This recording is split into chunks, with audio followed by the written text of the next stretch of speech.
President, 3 years na lamang po Yeah. ang nalalabi po sa inyong termino. 3 years na lang ang nalalabi sa yung termino. Sana nga pinag-usapan nyo man lang dito anong nagawa niya sa 3 taon. Siya hindi eh. Sabi niya, 3 taon na lang. So ibig sabihin, wala kang nagawa sa unang 3 taon. 3 taon na lang. Anong gagawin mo? Anong gagawin mo ha? Tanong sa kanya.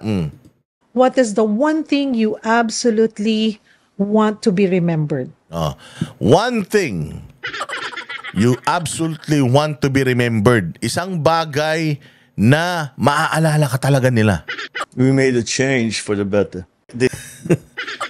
So yun lang daw, gusto niya daw maalala na we made a change for the better. Paano nangyari yun?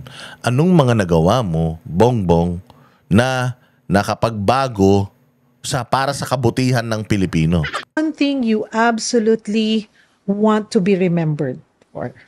We made a change for the better. This has been my guide in all the positions I've taken. The worst thing that can happen is umupo ka doon sa posisyon mo na nagsilbi ka, umalis ka, walang pinagbago. Tangina, ganun na ganun. Yung 3 taon, ganun na ganun. Actually, nagbago. Maayos na eh. Inayos ni Pangulong Duterte. Sabi mo, itutuloy mo eh. Diba? Wala kang tinuloy.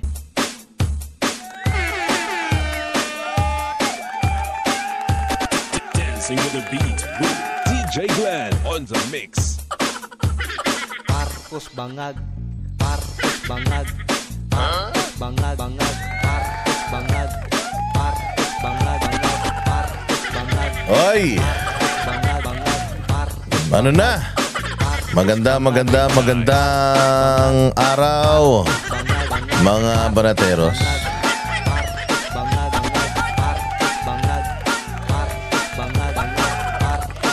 Ayan, magandang araw po mga banatero sa lahat po ng mga nanonood ngayon sa buong mundo. Ayan, syempre simulan natin sa America, sa Canada, buong North America, Latin America. Ayan, yung mga kababayan natin na nanonood sa Asia, sa buong Asia. Magandang umaga, tanghali, hapon, gabi. O anong oras yung mapapanood dito. Yung mga kababayan naman natin sa Middle East, kung saan, nako po, medyo magulo ang Middle East ngayon ha. Dahil dyan sa awayan ng Israel at ng Iran. Balikan natin yan memya. At syempre magandang araw, umaga, tanghali, hapon, gabi sa mga taga-Europa. Ayan hindi ko na isa-isahin yung mga bansa sa Europa, basta alam nyo na yan. Kung taga dyan kayo sa Europe, alam nyo na yan. Ayan nandito na naman po ang inyong paboritong walang kwentang vlogger, sinungaling at hindi dapat intindihin. Huwag niyong seryosohin, baka atakihin kayo sa puso. At ito pong channel na ito, disclaimer lang ha. Ito pong channel na ito ay hindi pambata. Kaya kung kayo po ay may mga anak at gusto niyong panoorin itong vlog na ito, ngayon pa lang sinasabi ko na huwag niyong i-loudspeaker ha, mag-headset kayo. Mag-headset kayo dahil hindi ito para sa mga bagets ha. Makakakuha ang mga bagets dito ng hindi magandang asal. Hindi po mabait ang vlogger na pinanonood nyo ngayon. Hindi po ako santo. Kaya po yung mga tao, mga self-righteous na mga nasa high moral horses nila. Yung mga pinanganak sa sabsaban, yung mga bait-baitan, yung mga banal na aso. Ayan, hindi po ito para sa inyo dahil masakit po ang mga maririnig nyong mga salita dito. Ito pong channel na ito ay channel ng mga hindi mababait. Pero hindi naman demonyo katulad ng mga congressman at mga senador. At lalong hindi jablo katulad ni Romualdez at ni Bongbong. Okay, so kayong mga pinanganak sa sabsaban, ngayon pa lang mag-isip-isip na kayo dahil lang maririnig nyo rito. Oo, dahil hindi po ito ang channel ng Santo Papa. Ito po ay channel ng Mariril Talk ka. Totoong nangyayari sa bayan pero hindi mo dapat intindihin. Oh ha. So disclaimer lang, yung mga ayaw sa mga mura dyan, wag na kayong manood kasi sabi nila madami ka masyadong mura. Natural. Ang boses na ang binibigyan ko ng boses dito sa channel natin ay yung mga taong gigil na sa gobyerno. Meron ba namang gigil na sinasamba ka pa? Tanga ka ba? So dito mumurahin natin ang lahat ng kawatan, satanas, magnanakaw, mandurukot, mambubudol, adik, bangag, pusher, lahat ng mga nasa gobyernong walang ginawa kung hindi magpalaki ng bayag, sustentuhan ng mga anak sa labas, mga kabit na malalandi, gamitin ang pera ng taong bayan para sa kapritsyo, pagmamalabis sa kapangyarihan, pagkitil sa malayang pagpapahayag. Oo, yung mga bait-baitan, mga demonyo naman, mga Judas naman, mga Barabas naman, mga putok sa buho, mga inutil, mga switik, mga ipis at garapata sa gobyerno. Pasasakitin natin ang mga puso, atay, balumbalunan, kasukasuan, kaluluwa, pati pamilya ng kapitbahay nila. Idamay natin. Another day, another uratan session with yours truly, Boss D, Boss Dada TV. Maraming salamat po sa lahat ng mga nag-subscribe, bagong subscribers. Yung mga nanood nung nakaraang video natin, maraming salamat sa inyo ha. Oo, dahil yung mga nagla-like, nag-share, importante yan. Yung mga nag-share talaga naman. Maraming salamat sa inyo. Siyempre yung mga nagsusuper thanks, yung mga nag-share ng kanilang hard-earned money sa ating sa ating channel. Maraming salamat sa inyo. Rest assured na ginagamit natin yan para sa kabutihan. Oo, hindi natin yan gagamitin para sa kasamaan. Oo, yun na nga nagsimula na ang pasok ng mga estudyante. Oo, pero kasi ang Banateros mamimigay kami ng ng mga school supplies ng mga bata. Oh, pero hindi naman tayo gayong kayamanan, kaya i-share lang natin ng konti yung ating blessing.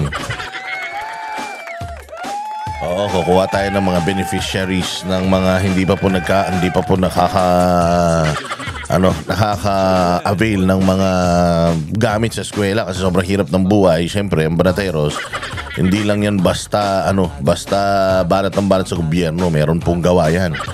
Oo, kahit papaano, banat sa gobyerno ang tulong sa tao. Hindi sa lahat kasi siyempre resources natin hindi naman ganun kalawak, pero at least kahit papaano we give back. Oh, and speaking of Middle East, mag-ingat mga kababayan natin dyan sa Middle East. Ako po, naglaro na naman ang sabog-sabugan itong Iran at saka Israel. Ewan ko sa dalawan to, hindi na nagkasundo, tagal nyo na magkapitbahay. Oh, mga Pilipino hindi natin masisisi. Yung mga kapwa natin Pilipino ayaw magsiuwi sa Pilipinas dahil matagal na natin pinapauwi sa Pilipinas yung mga kababayan natin dyan sa Israel tsaka sa Iran. Dahil nga dyan sa awayan ng dalawa na yan, Diyos ko, parang kung magpasabog ng bawat isa, akala mo magkaaway lang sa fraternity. Nadadamay yung mga ordinaryong tao dahil dyan sa awayan ng dalawang bansa na yan. Alam naman natin na napakalalim ng pinagsimulan ng away niyan. Way back pa yan. Mga ancient pa yan. Mga unang mga sinaunang mga tao pa. Nag-aaway na mga yan. Kaya lang siguro ngayon lang sila nagsilakasan. Baka ma-expire yung mga missile nila. O kaya ginagamit na nila sa isa't isa. O kasi may expiration yan. Buti pa yan, missile may expiration. Yung mga marriage certificate nyo, wala yan. Oo, ha. Kaya magano kayo ha. Mag-ingat kayo mga kapwa ko Pilipino, mga minamahal natin Pilipino diyan sa ibang bansa. Okay, diyan sa Israel, sa Iran, sa Middle East kasi may kaibigan ako na stranded ngayon sa Jordan. Dahil yung airspace nila hindi muna pwede makapag travel or makalipad yung mga eroplano, gawa ng doon daw sa ibabaw nila dumadaan yung mga missile. Siyempre, pag lumipad ka, baka tamaan ka nun. Kaya kailangan mag-ingat-ingat muna kayo dyan. May kaibigan ako ngayon, stranded dyan sa may Jordan, hindi siya makauwi. Kasi nga, bakasyonista lang yun. Ewan ko, dami-dami mong papasyalan ba't dyan ka pa sa Jordan nagpunta? Alam mo na ngang nainit dyan. So, ayan na nga mga bossing. Ang natin, ng ating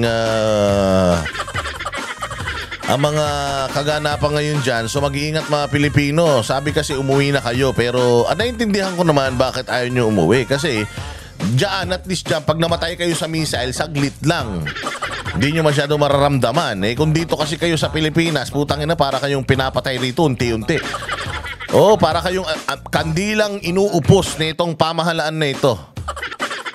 Gagasay ng mga programa sa gobyerno para yung mga Pilipino unti-unti mga matay dahil sa hirap ng buhay. Habang sila, putyang gaganda ng mga damit, singhutin lahat. Videoke, karaoke dito, concert dyan. Hindi ba? Walang ginawa kundi magpasasa.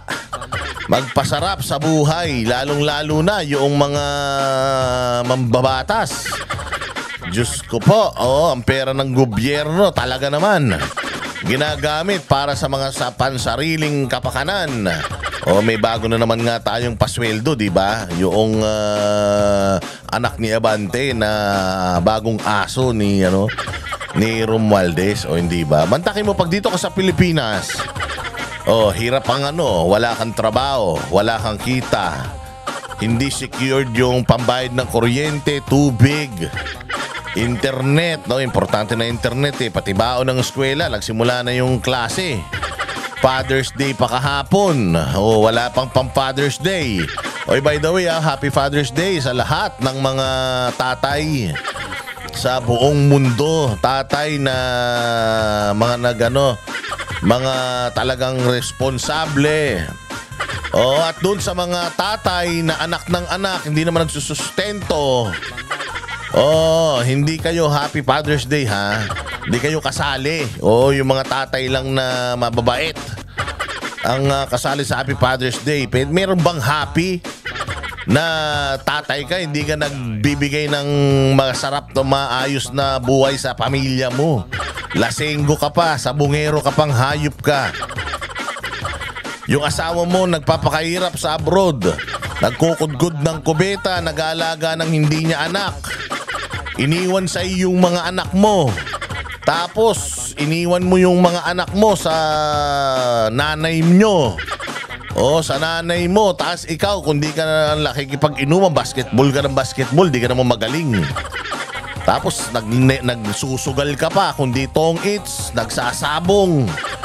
Nag-i-scatter. Di yung maasikaso yung mga anak mo. Habang yung asawa mo, padala ng pera sa inyo, ikaw yung pera pinapadala ng asawa mo. Putya, kung hindi mo isugal, ipang-inom, ang kapal ng mukha mo ng babae ka pa. Buisit ka. Hindi para sa'yo ang araw na to. Kilala mo kung sino ka. Ikaw na walang kwentang tao, hindi para sa ito. Tsaka BBM, hindi rin to para sa'yo. Ikaw ang tatay ng Pilipinas pero wala kang kwentang tao. Yung sinasabi ko sa inyo, ekonomiya yon ng maliit na pamilya. Yung ekonomiya ng malaking pamilya, ang tatay niyan, ang pamilya ng Pilipinas, ngayon ang tatay niyan si Bongbong. Hindi Happy Father's Day sa'yo, ha? Walang masayang anak mo ngayon dito sa Pilipinas dahil hindi mo sinisecure yung pang-araw-araw na buhay ng mga anak mong Pilipino. Oo, na supposedly ibinoto ka ng taong bayan para sana ang mga Pilipino ay iyong matulungan, maiahon sa kahirapan. O, kita mo, hindi ba? Meron ka ba nakikita ngayon sa Facebook nagkalat, Happy Father's Day kay Bongbong? Wala. Wala kang makitang Happy Father's Day kay Bongbong na mga post sa Facebook, sa TikTok, sa YouTube. Wala, lahat ng mga post na nakikita ko, puros Happy Father's Day, Pastor Apollo Kibuloy, Happy Father's Day, PRRD. Magtakin mo, di ba? Si PRRD matagal na siyang hindi tatay ng Pilipinas. 3 taon na siyang wala sa poder, pero ang Happy Father's Day ng mga Pilipino na kay Tatay Digong pa din. Wala akong nakikita kahit doon sa mga loyalista nga, mga bobong mga followers ni Bongbong. Wala akong nakikita bumabati sa kanya, Happy Father's Day sa'yo. Napakaganda ng ginagawa mo sa Pilipinas. Masayang masaya kami. Alam mo kung sino mga nagbabati sa kay Bongbong ng Father's Day? Yung mga media. Grabe, Inquirer, Philippine Star, putang ina ang tribute kay Bongbong. Akala mo, Santo Papa. Grabe yung mga messages ng mga anak niya sa kanya. Messages ni Sandro, ni Vincent, at saka nung iba pa. Mga anak niyang 3 itlog. Grabe yung mga messages, naka-highlight na gano'n, no? Tapos parang pinalalabas na si Bongbong Marcos ang pinakamagaling na tatay sa buong Pilipinas. Utang ina niyan. Di ba? Sabi ko nga ang tindi talaga nito mga media na to, alam mong bayaran eh. Oh, alam mong bayaran ng mga punyeta. Saan ka naman makakita na bakit nung panahon ni Pangulong Duterte, yung mga Happy Father's Day nila Baste, nila Pulong, at saka nung mga Duterte, inaano ba nila, hina-highlight, ginagawan ba nila ng mga ganong picture, tapos Happy Father's Day to tanginin yan. Walang ganun. Pero ngayon kaya nga mo, dito mo malalaman na bayad talaga eh.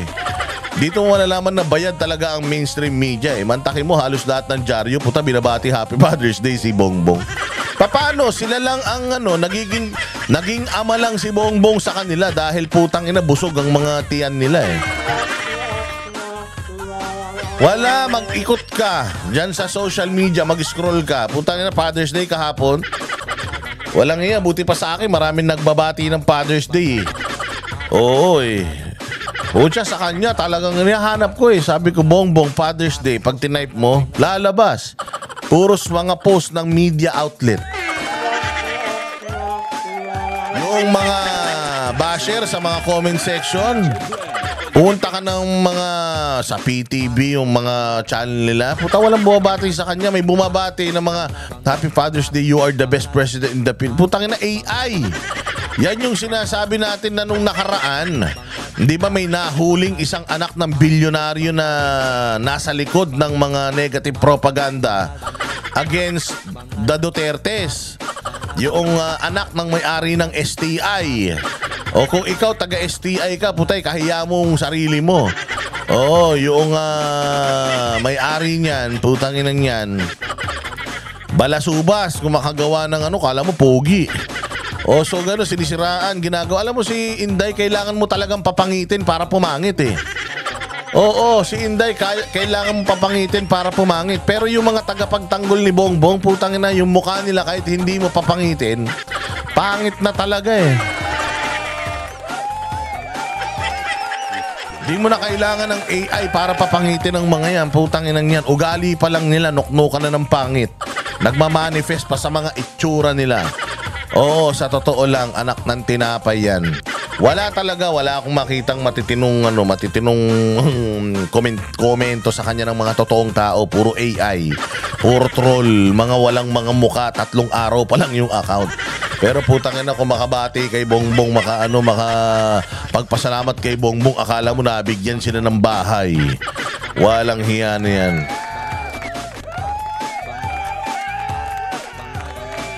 Diba? O kaya Happy Father's Day sa lahat ng mga tatay. Pero yung mga walang kwentang tatay tulad ni Bongbong, mga walang kwentang tatay katulad ninyo na mga asawa ninyo nagkakandakuba na sa abroad para lang mapagtapos sa mga anak ninyo, tapos putang ina nakuha nyo pa magshabu. Kakapal ng mukha nyo ha. Hindi lang kayo nagiinom. Nagshabu pa kayo ha. Mga walang hiya kayo. Nagshabu na. Nagsugal pa ng babae pa. Anak ng kupal ka. Real talk lang. Ayan. Sige na. Magsimula na tayo sa ating palatuntunan. At ano ba ang ating pag-uusapan? Utay na talaga, sabi ko nga sa inyo, speaking of yung sinungaling na presidente, speaking of Bongbong Marcos, mga bossing, eto, pakinggan na natin. Yung mga, may bago na naman siyang podcast, anak ng tinapay ka, wala kang nagagawa sa bayan, puro ka podcast. Nung nakaraan, ang nag-i-interview sa kanya, si Katunying, na putay na ewan ko, walang prinsipyo din yung tao na yun. Ngayon naman si Cheryl Cosim, nagkaroon ng pagkakataon para matanong si Bongbong sa kanyang mga nagawa. Lalabas yata yan alas 3 ng Lunes. Yaang kanyang podcast, re-reactionan natin yung buo sa susunod. Pero sa ngayon, meron tayong mga nakuhang clips. Mga clips lang nung highlight nung mga sinabi niya tungkol dyan sa podcast na yan. Ayun na naman, para na naman siyang pusa. Iba-iba trip ni Bongbong, no? Iba-iba trip ni Bongbong. Hindi ko alam anong tinitira nito eh. Kasi minsan, siguro, iba-iba tama niya eh. Ang tama niya ngayon, maging mabait. Ang tama niya, nung nakaraan, nung kay Katunying, ang tama niya, tamang sorry. Tamang tinatanggap niya ang mga kasalanan at mga pagkukulang ng gobyerno. Kaya maglilinis daw siya sa gobyerno. Putangin na, siya yung dumi. Siya yung pinakamalaking kabobohan na ginawa ng majority ng mga Pilipino. 31 milyong kabobohan ang ibinigay, ang kumbaga 31 million ways of destroying your country. Yung iboto mo yan, si Bongbong Marcos, kita mo ginagawa sa Pilipinas, more than 3 years na. 3 taon mahigit na. 2 sona na nagdaan. Utangin na yan, wala pang nagagawa. Oo, anong ha? Ha ka nang ha dyan? Oo, totoo yun. Kaya ngayon, meron na naman siyang podcast. Tapos nung mga nakaraan naman, ang trip niya, ang tama naman niya, siya naman lagi yung tama. Yun ang tama niya, siya laging tama. Tapos, putangin lang yan, basta iba-iba trip niya. May trip siyang nang buburaut siya, may trip siyang binabali niya yung mga sinasabi niya, may trip siyang kabaliktaran naman yung sinasabi niya. Iba-iba trip niya eh. Hindi ko alam kung iisa lang ang source ng sinisinghot nito eh. Kasi iba-iba ang iba-iba ang tama sa kanya. So ngayon, meron na naman siyang bagong pautot. Meron na naman siyang podcast at ito ang isa sa kanyang mga sinabi. Pakinggan niyong maigi at tingnan niyo kung maniniwala kayo. Dito sa kanyang bagong mga litanya patungkol sa mga nagagawa. Nakita mo tong title ng balita, Legacy ni Pangulong Bongbong Marcos. Sige, ilagay niyo sa comment section. Ano ang legacy ni Bongbong? Ako, ang alam kong legacy niya, pinakasinungaling na presidente yan sa balat ng lupa. Yan ang pinaka-fake news. Kung meron man talagang iniwan yan na hindi mo makakalimutan, yaan yung pagpapakalat niya mismo ng mga maling balita. Sabi ko nga sa inyo, pinaka evident na peking balita, ayan, yung hindi makikipag-coordinate sa ICC. Na hindi papayag, ganito, ganyan. So ayan, nandoon na si Pangulong Duterte sa ICC. Isa pang kasinungalingan ng hayop na yan, yung flood control project niya na pinack-check. Pinack-check ng mismong Panginoon natin, pinaulan dito. Saglit pa lang umulan, nalunod na yung mga imbornal natin. Hayop niya, para na tayong water world. Ganyan kasinungaling yan. Ano pa, yung sinabi niya na sa Kingdom of Jesus Christ, wala daw pumasok na baril. Walang human rights violations. Walang mga naganap na ganito na ganyan. Walang tear gas, walang pepper spray. Lahat wala. Maayos ang aming pagkakahandle dyan. Ano pang legacy yan ng punyeta na yan? Ang pinakawalang utang na loob na tao sa buong mundo. Bakit? Yan ang mga legacy niyan. Tinulungan ng SMNI.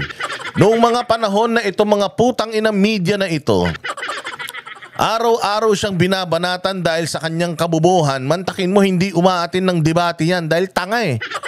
May aatin ba ng debate na ganyan? Tatanungin mo na nga tungkol sa ginagawa niya eh.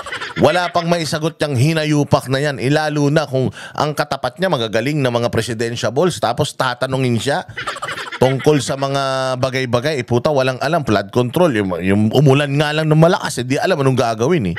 Nanghihingi na ng tulong sa mga gabinete niya eh. Kung anong gagawin sa tindi ng damage dyan sa Bicol nung nakaraang bagyo eh. O hindi ba, walang silbi to, walang utak ito. So itong mainstream media, lahat binabati ko sa kanila, tatay mo magnanakaw, tatay mo mas murderer, ganito, ganyan, never again, di ba? So anong ginawa? Di ba, tinulungan siya ng SMNI. Gumawa ang SMNI ng isang debate na maayos para sa kanya. Ang laki ng ginastos ni Pastor Apollo Kibuloy doon. Ang dami niya pandalang chuwariwap.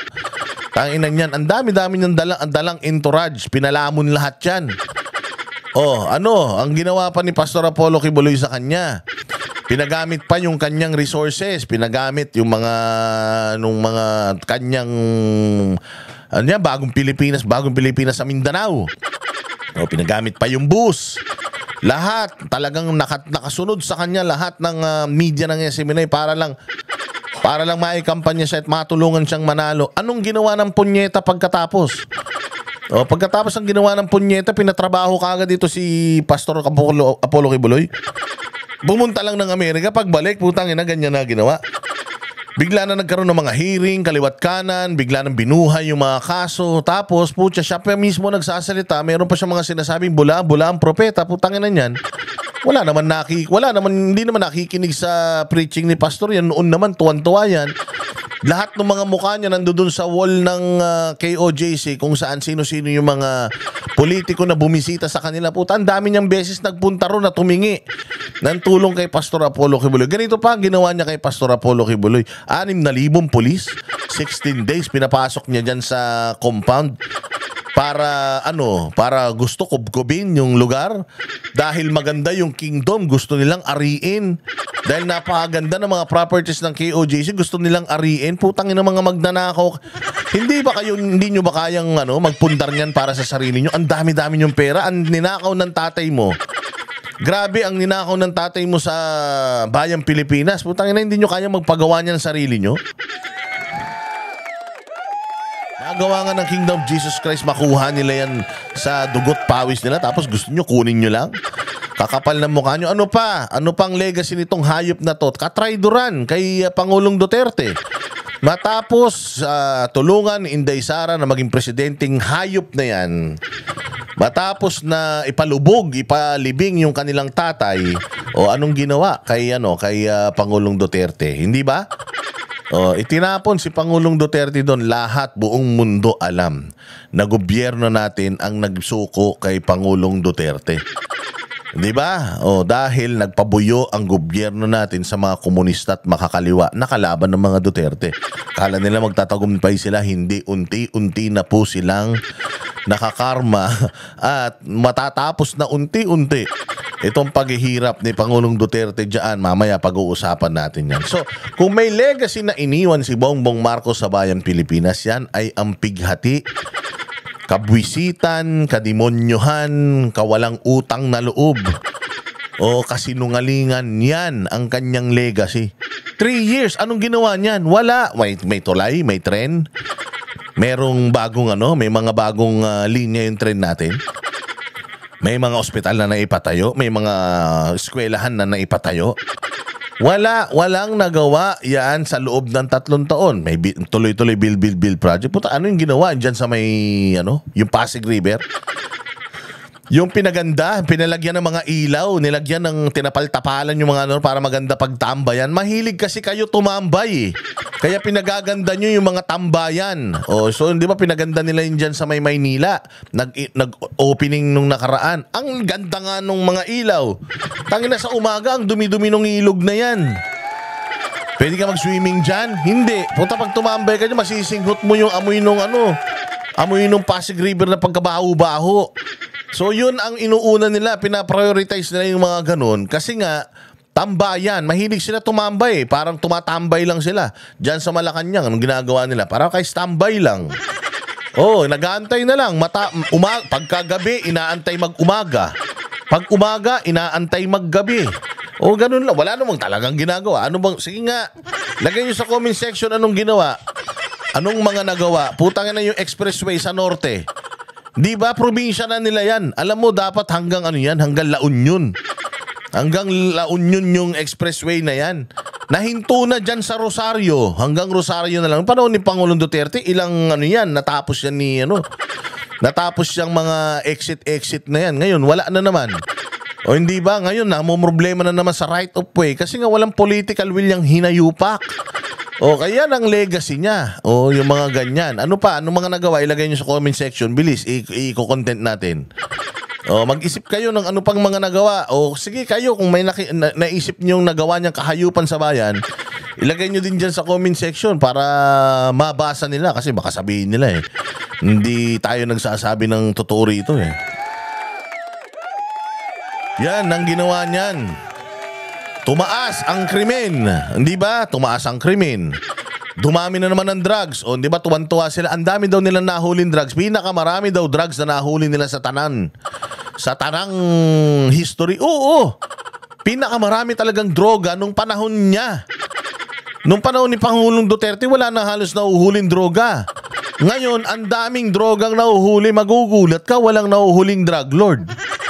Walang nahuhulit nakikita ng drug. Meron kang nababalitaan ngayon na nahuling drug lord, nahuli, drug queen, nahuli. Wala. Wala kang makikitang ganun. Wala kang maririnig. Si Pangulong Duterte, ang daming pinahabol niyan ng mga drug lord.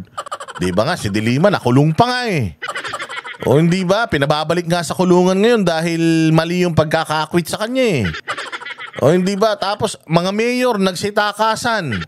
Mga mayor, yung mga pulis, pinatay nila isa't isa.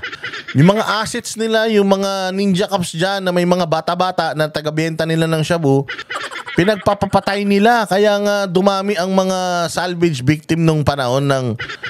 At saka ang dami mga nangamatay nung panahon ng war on drugs. Kasi nga, yung mismong sindikato...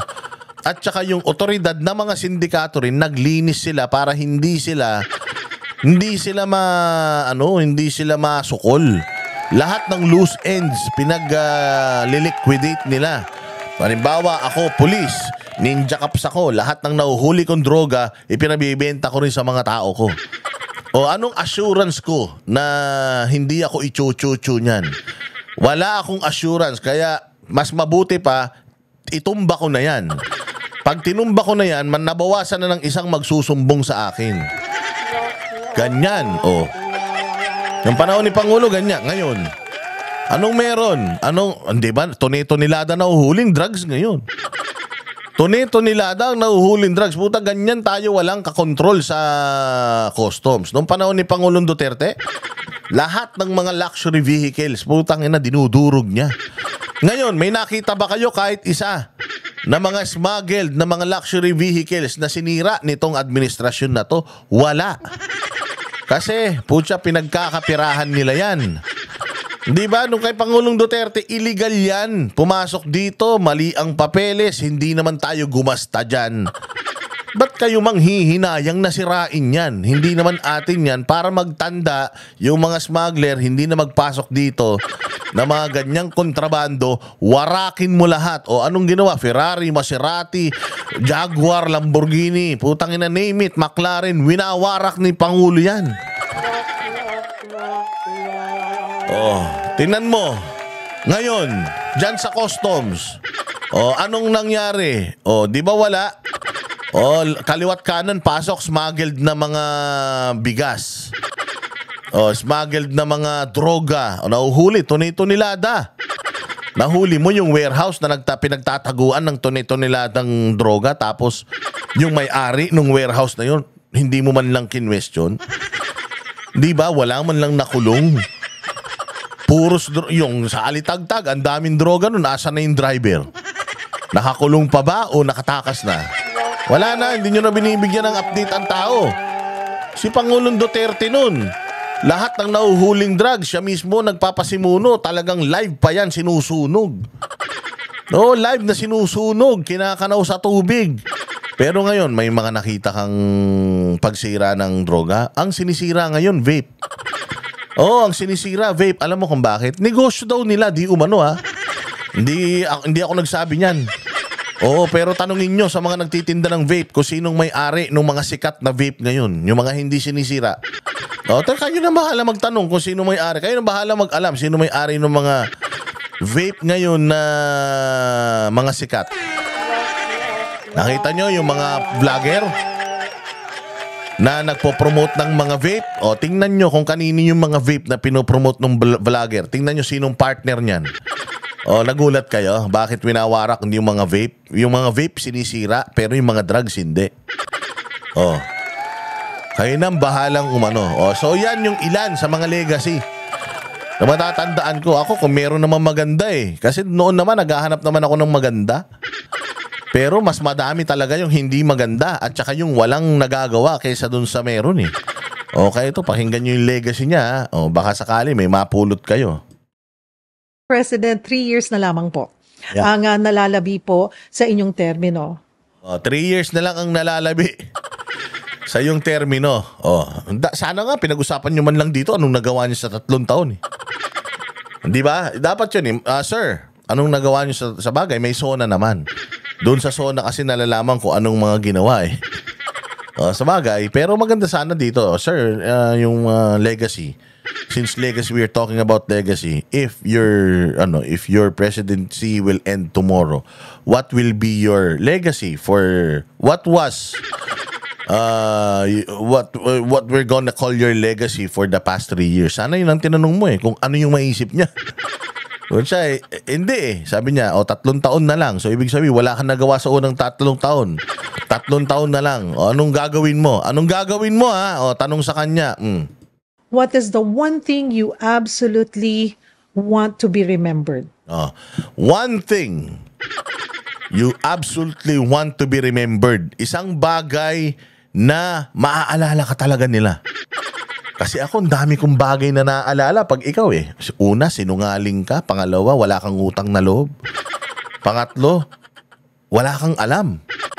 At maraming pang iba. Pero yung pinakamabilis lang na maiisip ko, yun talaga eh. Pang-apat, bukod sa wala kang alam, wala kang silbi. Grabe, no? We made a change for the better. So yun lang daw, gusto niya daw maalala na we made a change for the better. Paano nangyari yun? Anong mga nagawa mo, Bongbong, na nakapagbago para sa kabutihan ng Pilipino? Ulitin natin ha. One thing you absolutely want to be remembered for. We made a change for the better. This has been my guide in all the positions I've taken. The worst thing that can happen is umupo ka doon sa posisyon mo na nagsilbi ka, umalis ka, walang pinagbago. Tangina, ganun na ganun. Yung 3 taon, ganun na ganun. Actually, nagbago. Maayos na eh. Inayos ni Pangulong Duterte. Sabi mo, itutuloy mo eh. Diba? Wala kang tinuloy. Lahat ng project sa Mindanao, pinahinto mo. Yung mga railway projects, pinahinto mo. Putang ina, yung subway hanggang ngayon. Puta, hindi pa natatapos yung dyan part ng problema sa Makati at saka sa Taguig. Although, may mga progress naman. Pero, puta yan, may mga nagsasabi, this is according to the Transportation Secretary Vince Dizon, na hindi siya matatapos ng yung unang pinoproject natin na panahon. Dapat matatapos yan mga at least before 2028 eh. Pero hindi daw kaya dahil may mga bagong problemang mga kinakaharap na kung meron lang political will ang isang leader, kayang solusyonan. Pero wala eh. So ang sinasabi nito na naging maganda for the better ang buhay ng mga Pilipino. Ano yun? Ano yung mga nagawa mo? Sabi niya, pag umupo ka daw, wala ka daw nagawa, yun daw yung pinaka-worst. Ikaw yun. 3 taon na eh. Sinira mo yung mga ginawa ni Pangulong Duterte. Gumawa ka ng bago mong mga polisiya. Na 3 taon na, bongbong. Wala tayong yung 20 pesos na kilo ng bigas mo, palpak. Yung 1 million housing project mo per year, palpak. Putang ina, ano pa yung mga kapalpakan? Kayo ilagay sa comment section. Pero sir, are you really sure? Sabagay, sabi ko nga sa inyo, si Bongbong Marcos ay meron talagang ugali na kung ano yung sinasabi niya, kabaliktaran talaga yung yung nangyayari. At saka merong mga ganitong yung mga, alam mo, hindi ko sinasabing siya yun pero may mga kaibigan ako. May mga kaibigan akong gumagamit na puging-pugi sila sa sarili nila. Oo, nagaling sila sa sarili nila, na talagang bilib sila sa sarili nila. Basta batak sila. Oo, talagang feeling nila invincible sila. Sila ang pinakamahusay, pinakamagaling, pinakapogi, pinakamabango. Pero yung katotohanan, pag inamoy mo sila, ang babaho. Yung mga adik, hindi naliligo yan. Ang babaho ng hininga niyan. Oo, dahil yung mga chemical so, may mga ganun akong kaibigan na talagang feeling nila, sila talaga yung pinakamagaling. Basta batak na batak sila. Hindi ko sinasabing batak siya, pero bilib ako sa kanya kasi alam naman niya sa sarili niya na wala siyang ginagawa, wala siyang nagawa, wala siyang nasimulan, wala siyang natapos. Pero putya, para sa kanya, ang galing-galing niya. Anong ibig sabihin yan? Di ba? So I absolutely insist that in 2028, when I leave this office, there are significant and tangible changes for the better in the life of each Filipino. Oh. Naniniwala ba kayo doon? Ako hindi Pero kayo, kung naniniwala kayo, ilagay nyo sa comment section. So, yun ang pangako niyang bago daw siya umalis or pag alis siya sa 2028. Ang tanong nga, abot ka ba 2028? Pag alis daw niya ng 2028, sigurado daw siya na mayroon siyang nagawang tangible at saka significant. Yung mga words na ginagamit niya, highfalutin. Kasi nga, magaling to, articulate to. Mahusay man to sa sa pagsasalita ng English, pero pag tiningnan mo, totoo ba yung sinasabi niya? Totoo, sabi ko nga sa'yo, binigyan ko na kayo ng mga example kanina. Yung sinabi niya na ang ekonomiya ng Pilipinas maganda. Sinabi niya na safe na ang Pilipinas. Lahat yan mali Di ba, sinabi niya na flood control projects, lahat yan sumablay. 20 pesos kilo ng bigas. 1 million housing project per year. Ano pa yung mga ipinangako niya na pagkarami-rami? Wala naman ginawa. Hindi ba? Nakaraan? Gusto na willing makipagbati sa mga Duterte, pero binali din niya. Di ba? Nitong nakaraan, hindi daw siya makikialam at ayaw daw niyang makialam sa impeachment, pero ang dami niyang mga statement na willing daw siyang makipagdialogo pa sa mga congressman at senador para lang magkasundo sila. Magkasundo saan? Sa impeachment. So, ito nga yung tao na may reputasyon na even if alam mo for a fact na Biyernes ngayon, pag sinabi niya na today is Friday, if a fact check mo pa, titingnan mo pa tripleng beses yung kalendaryo mo sa cellphone, kalendaryo mo sa bahay, para lang mapatunayan mo kung nagsasabi ba siya ng totoo o hindi. Ganun, kabado ka na sa kanya. When he says something, yung opposite yung nangyayari.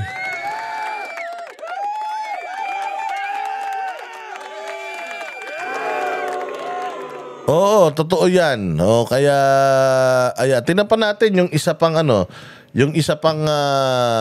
niya, sinabi niya, dyan sa, na yan. Saan na yun? Ito. Tingnan natin ito naman yung sinabi niya dito. Tiyak na sinusuring mabuti ang performance ng mga gabinete. Sinusuring mabuti daw yung performance ng mga gabinete Naniniwala ka ba na talagang sinusuri niya yung performance ng mga gabinete kung pinag-resign mo lahat?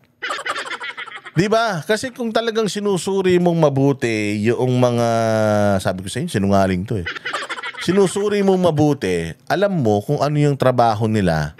Alam mo if they're performing or not. Kung alam mo if an agency is performing or hindi, kung hindi man, alam mo na dapat siyang tanggalin. But for itong instance na mass resignation nung nakaraan, inutusan mo silang lahat mag-resign para mas madali na sa'yo na makapagpalit ng tao. Bakit? Kasi nga, hindi mo naaasikaso, hindi mo natitingnan whether nagpe-perform sila o hindi.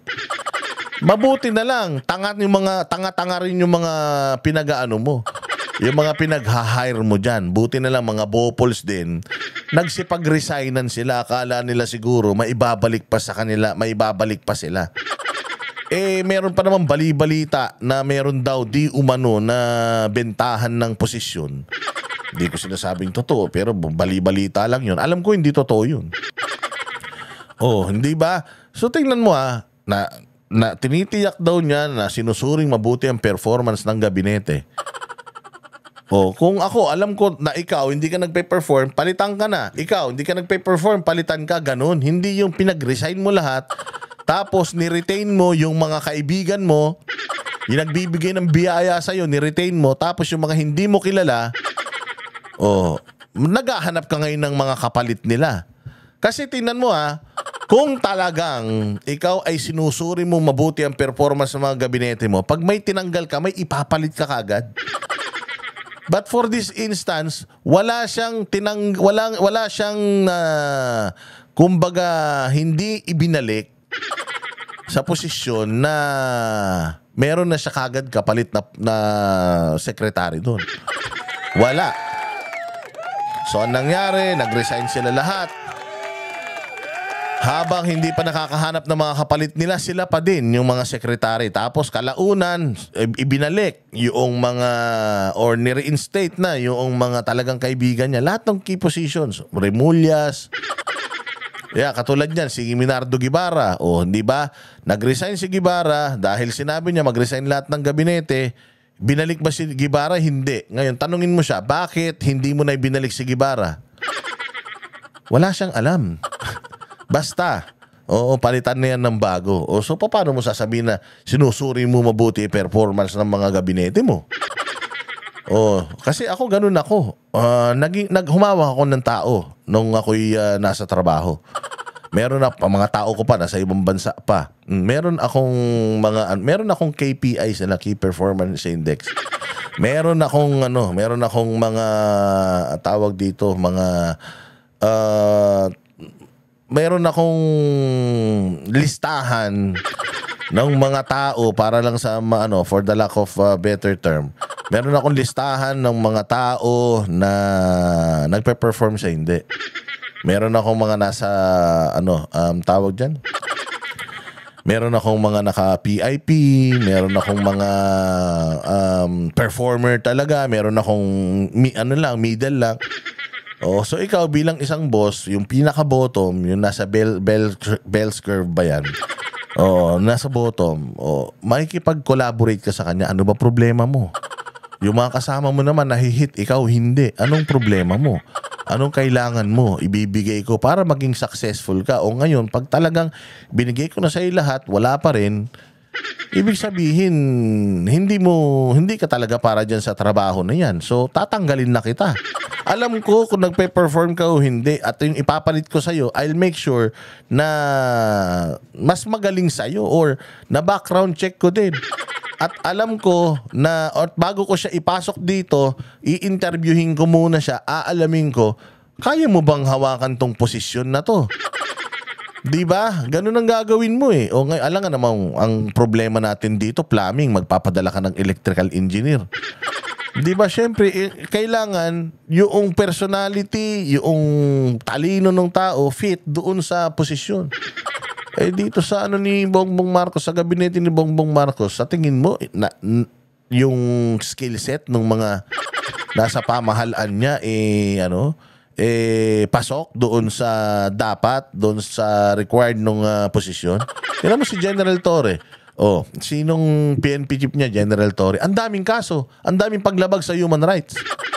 Tapos yun ang gagawin mo, tagapagbatas ng batas, tagapagpatupad ng batas. Doon pa lang, palpak na eh. Kung talagang sinusuri mo mabuti performance ng mga gabinete mo, hindi mo ginawang PNP chief si General Torre sa dami ng kahayupang idinulot niyan sa sangkatauhan sa Pilipinas nitong nakaraang mga taon. O, pakinggan natin yung sinasabihin niya dyan sa podcast na naman niya. In the military, kapag sinasabi, ito yung gagawin mo. Pag hindi mo, ano nangyari? Hindi ko nagawa kasi ganyan, out. O, ganun daw. Pag sinabi ko yung gagawin mo at hindi mo nagawa, sa military, ganun, out. Ang tanong, Bongbong, nabibigyan mo ba talaga sila ng instruction? Kasi the last time I checked, noong may bagyo, dyan sa Bicol, nagsasalita ka. Wala kang maibigay na instruction sa kanila. Baha na, ang gusto mo, pahupain yung baha. Hantayin mong huminto yung ulan bago kayo kumilos. Tapos, alam ko, kumamot ka sa ulo mo at tinanong mo yung mga sekretary mo, anong gagawin natin? Ibig sabihin, wala kang alam. Kung wala kang alam, wala kang maiuutos sa tao. Kung itong ahensya na ito in the first place, hindi mo alam kung paano ang function niya, wala kang instruction na may ibibigay sa kanya. Tama o mali? Oh, so, paano mo ngayon? Paano mo masusuri yung kanilang performance kung una sa lahat, hindi mo alam kung anong trabaho netong isang na to. Isang ahensya na to. Relief next. And that's what we should do. We have to be very, very strict. Look, kahit kaibigan kita, mahal kita at lahat, pero hindi mo nagagawa yung trabaho eh. Hindi naman ito tungkol sa pagkakaibigan ng pagmamahal natin sa isa't isa kung hindi para sa serbisyo, para sa tao. O, hindi ba? Wala ka naman tinanggal na kaibigan mo. Maniniwala ako, putang ina, kung may kaibigan ka nang tinanggal. O, tanungin kita, sino na yung mga kaibigan mo na inilagay mo dyan na inalis mo? Wala. Si Lagdameo nandyan. Si Remulla nandyan. Yung isang Remulla nandyan. Si tawag dito, si dating Justice nandyan pa. Si Enrile nandyan pa. Si Recto nandyan pa. Yung sa DBM nandyan pa din. Yung sa Department of Agriculture nandyan pa din. Wala ka pang tinatanggal na kaibigan, Bongbong, tumigil ka. Si Pangulong Duterte, ang dami. Ang dami siyang mga kaibigan na isa-isa niyang tinanggal. Isa-isa niyang tinanggal hindi mass resignation. Isa-isa niyang tinanggal kasi alam niya, underperforming talaga. Sabi niya magkaibigan tayo, pumalpa ka sa trabaho, sibak ka talaga. At alam ko kung bakit kita sinibak. Alam ng media kung bakit kita sinibak. Meron akong hinihingi sa yung output, di mo na ibigay. Ikaw, tanungin mo to. O, anong output na hinihingi mo sa Department of Science and Technology? Wala to. Hindi niyan alam. Ang alam lang ni Bongbong how to be president. How to look and act like a president. Parang artista lang siya na, gaganap kang presidente. Sige, kailangan suklay presidente ka. Tayong presidente ka. Bihis presidente ka. May mga bodyguard ka with all the luxury. May mga sasakyan ka na sasakyan ng presidente. Pupunta ka sa isang lugar, kakamay-kamay ka. Para ka lang artista, pero pag inalam mo talaga kung yung ginagawa ba niya pang presidente, hindi. lahat ng mga plano niya, projects niya, wala siyang nagawa Hindi niya nga alam paano niya gagawin. Sabi ko nga sa iyo, ang Pilipinas is typhoon-stricken na bansa yan. Tropical tayo, ibig sabihin, mainit, humid. Tapos lagi tayong dinadaanan ng bagyo. Simula't simula pa. Panahon pa ng mga ninuno natin, ganyan na ang Pilipinas. Mantakin mo, pag upo niya, bumagyo. Hindi niya alam anong gagawin sa baha. Hindi niya alam anong gagawin kung paano, kung saan, sinong uunahin pagdating sa relief operations. Sakay lang ng sakay ng helicopter yan. Inspect lang ng inspect yan.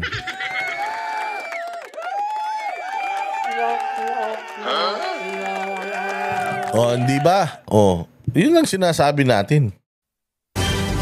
So, naniniwala kayo na pagkaibigan niya, tatanggal niya? Oh, ay, naku, sabi ko nga sa inyo, malaking kabulastugan yan. Yung mga pinagsasabi. Sabi ko nga sa inyo, ano natin, ito pa isa. O, papakita ko pa sa inyo yung mga kasinungalingan niya. Oh, sige, ito, i-play natin to. Maging mapanuri tayo lagi. Alamin natin ang totoo. Labanan ang mga kasinungalingan. Lalabanan daw niya yung kasinungalingan. Paano mo lalabanan yung kasinungalingan kung ikaw nga yung sinungaling? Ano, papakulong mo yung sarili mo? Ano yan? I-fact check mo yung sarili mo? Anong gagawin na? Ipapatawag mo yung sarili mo sa kongreso? O, hindi ba? Piliin natin maging tapat kahit walang nakakakita. Piliin natin na Piliin mong maging tapat kahit walang nakakakita? Mantakin mo merong issue na nagdodroga ka. Ito issue lang. Tapos may kumalat pang mga video na AI naman. Oh, ngayon, sabi ng taong bayan, sir, total naman, tapat ka sa tungkulin mo, hindi ka man siguro addict, bakit hindi ka magpa-drug test, hair follicle test? Oh, because according to the Constitution, the public office is a public trust, hindi ba?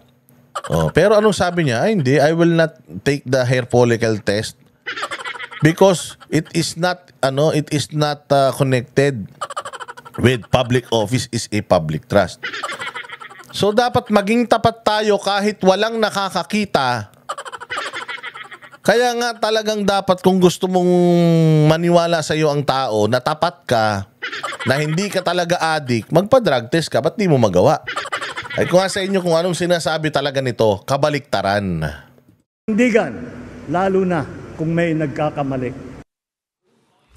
Kasabay nito, ibinida rin ng Pangulo ang anyay kalayaan ng mga tao ngayon na maghayag ng kanilang saloobin. Oh, may kalayaan daw ang mga tao na maghayag ng kanilang saloobin?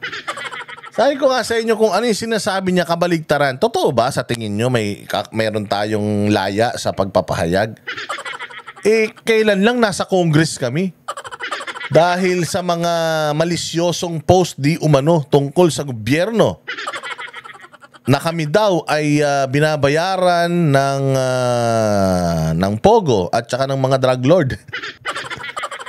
Na kapag ikaw, tinan mo kapag ikaw critical ka sa gobyerno, ipapatawag ka sa Congress. Sino mga pinatawag doon? Puros mga Duterte supporter, di ba?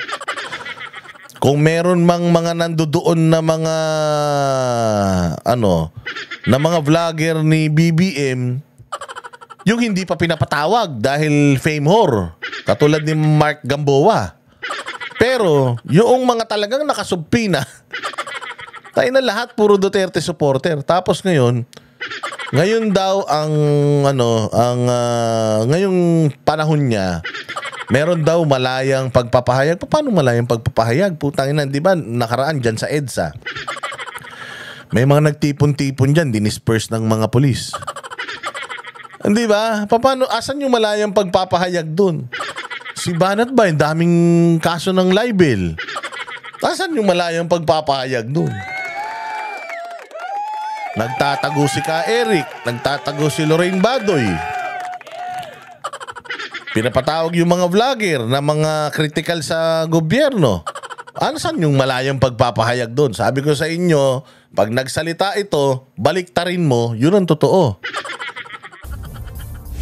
Hindi kasalanan ang pagbibigay ng opinyon. At lalong hindi mali ang kritisismo. Bagkus ito ang nagbibigay buhay at kinang sa ating demokrasya. Kinang? Tanginan yan. Pag binabasa talaga wala sa puso Kinang? Anong kinang? Kinang inan yan.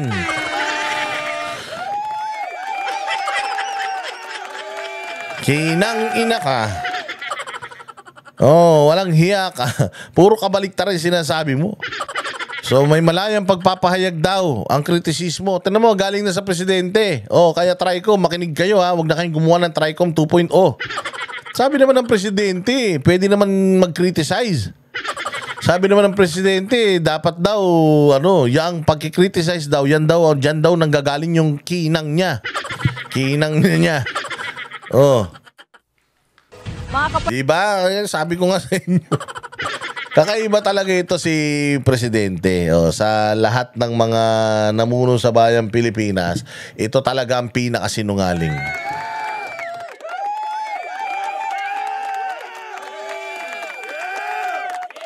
Dito naman tayo sa awayang Tito Soto at saka si si Chis Escudero, nag-aaway sila. Pakinggan nga natin tong sasabihin ni Tito Soto. Kaya ito naman si Tito Soto kasi. Ay nanto pagkayabang-yabang naman ng kupal na ito. Akala mo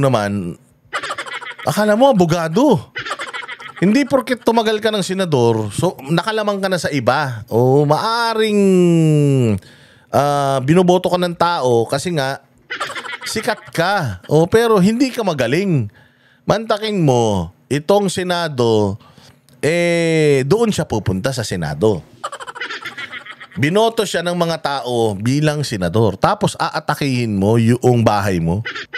Sasabihan mo yung mga kasamahan mo na mas magaling ka kaysa sa kanila na lumabag sila. Tito Soto, 18 versus 5. 18 utak versus 5. Isama ka na dun sa 5, 6 kayo. Di ba? So, parang binabastos mo yung wisdom nung 18 na bumoto. Overwhelming yun, sir. Hindi ka pa pwedeng mas magaling dun sa 18 na yun. Because that's, ilang porsyento yun ng Senado At least mga 70% yun. Yung 18, actually, mga 75 to 80% nga yun ng kapangyarihan ng Senado Meron kaya nga kayo nagbobotohan Kahit ayaw nyo doon sa resolusyon o ayaw nyo doon sa panukala, pinagbobotohan nyo yun at nananalo yung pinakamarami. So ibig sabihin ganun karami yung bumoto na ibalik yung impeachment articles of impeachment diyan sa Kongreso. Ibig sabihin gusto ng tao at gusto napagkasunduan din ng lahat na yun yung tama. Tapos sasabihin mo mali. Kapal naman ang pagmumukha nito. Ulitin natin, diretso. Rules and procedures, pagkat ako'y mahigpit doon. Kaya nga dapat sana ay noong February 5, ni-refer nila sa Committee on Rules yung articles of impeachment na matanggap nila para nakakilos ang Senado. Baka nagkaroon na sila ng kopya na napag-aralan na nila yan during the campaign period. And message din po sa mga senators na sinasabi niyo po na hindi sumusunod sa mga rules and procedures. Kailangan siguro ilagay natin sa ayos ang ating pagka-senador.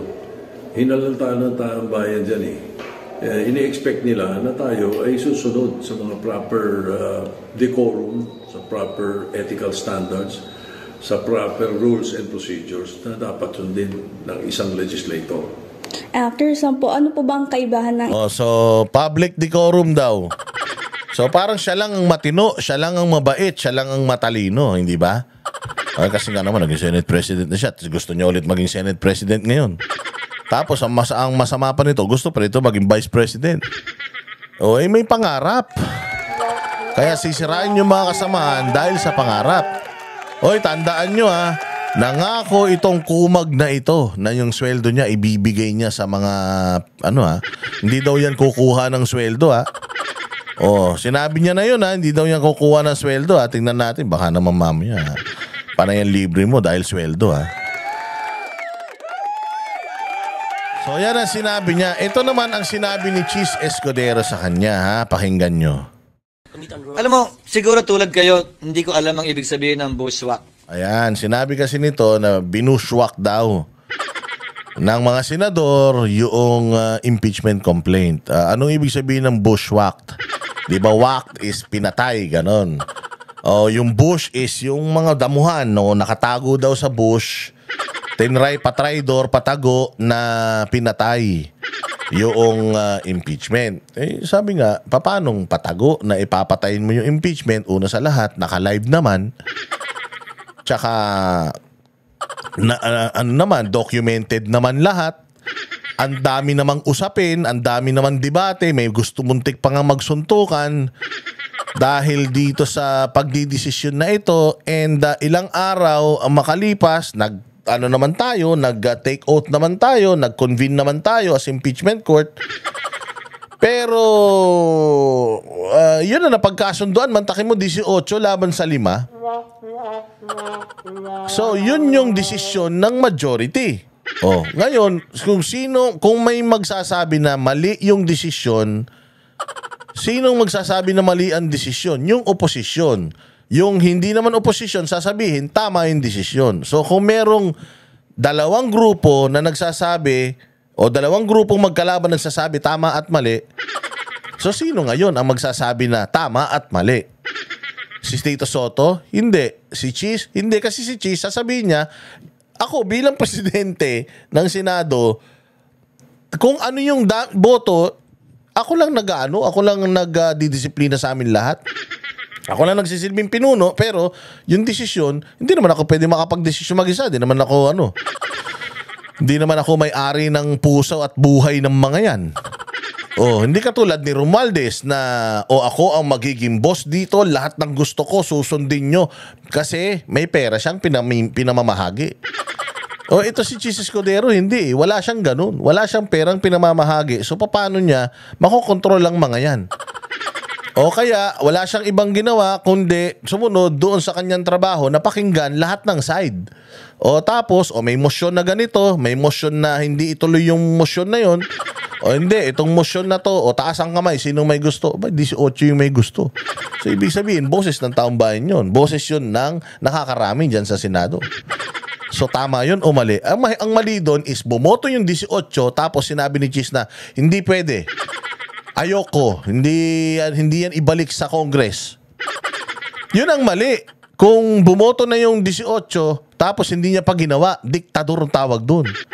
Pero kung merong resolusyon o merong panukala, tapos pinagbotohan ng marami, nanalo yung ibalik sa Congress, kaya ginawa niya, pinabalik niya sa Congress kasi yun nga yung napagbotohan ng majority. Para saan pa nagpabotohan ka? Kung hindi mo rin naman papaupuin yung mga nanalo. O katulad yan, nung nakaraang eleksyon. Diba? Sabi natin, nanalo talaga yung Duterte. Hindi pinaupo. Yan yung pandurugas sa demokrasya. At meron din demokrasya ang mga senador. Kaya nga, pinaboto sila. Yun ang botohan eh. Balik sa Congress eh. Nung kinakagalit mo, Tito? Alam ko kung pinunas ko ng tama. Binuswak ko daw ang impeachment. Tinignan ko sa diksyonaryo, ibig sabihin ng bushwhack. Attack by surprise from a hidden place. Inatake ko ba ang impeachment? Hindi. Sinunod ko ang batas. Sorpresa ba? Hindi. Dahil lahat ng ginagawa ko, sinasabi ko muna bago ko gawin. Pangatlo, mula sa tagong lugar, bahagi ng trabaho ko bilang tagapangulo ng Senado at bahagi ng 19th Congress na pagpasahan ito sang-ayon sa approval o assent ng aming mga kasamahan. Oh. Desisyon yun ng buong upper chambers o ng upper house, which is Senate. Desisyon yun ng kasi yung desisyon ng Congress, walang pakialam ng Senate doon.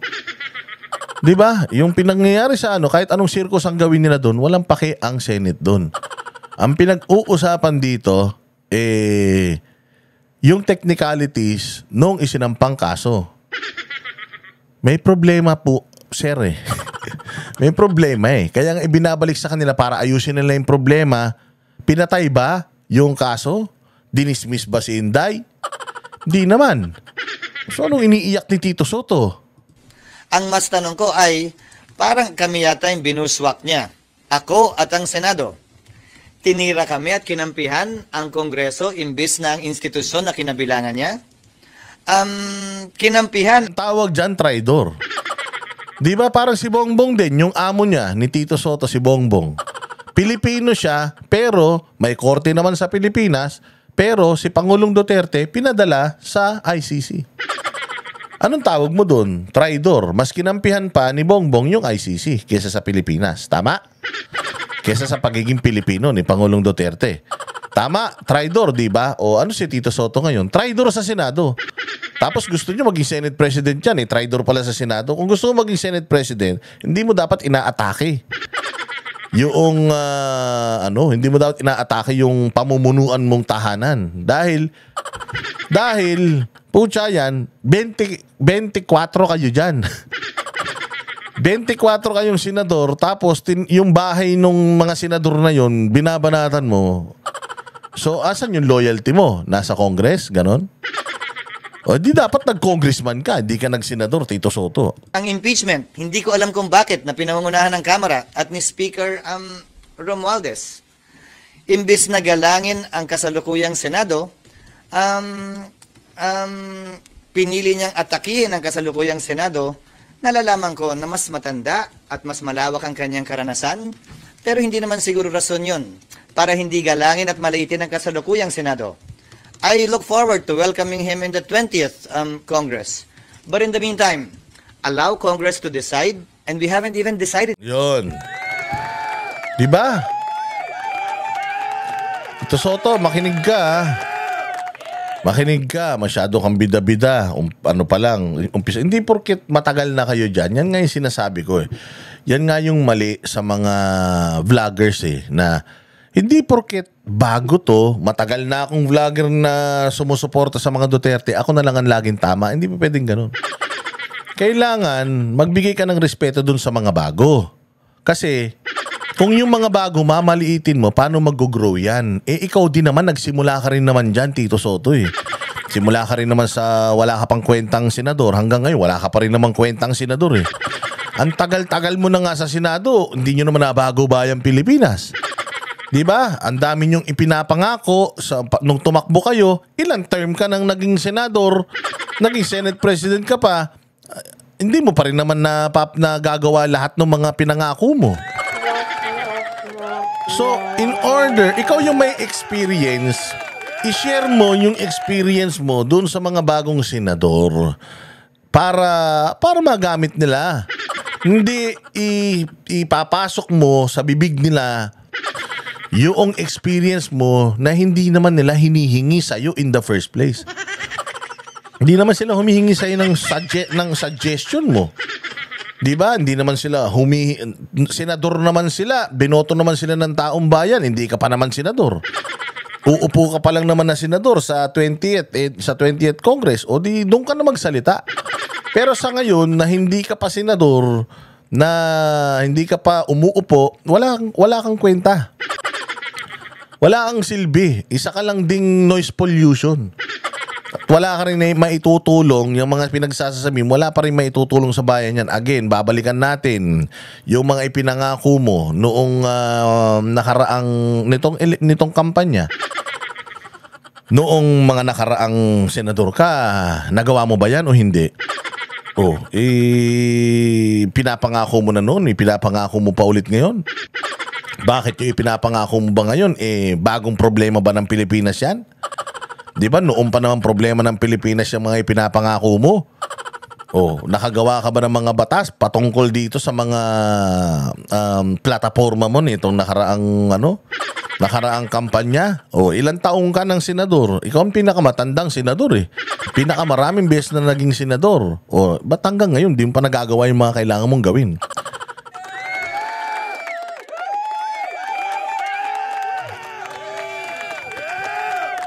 Kayo talaga masyado kayong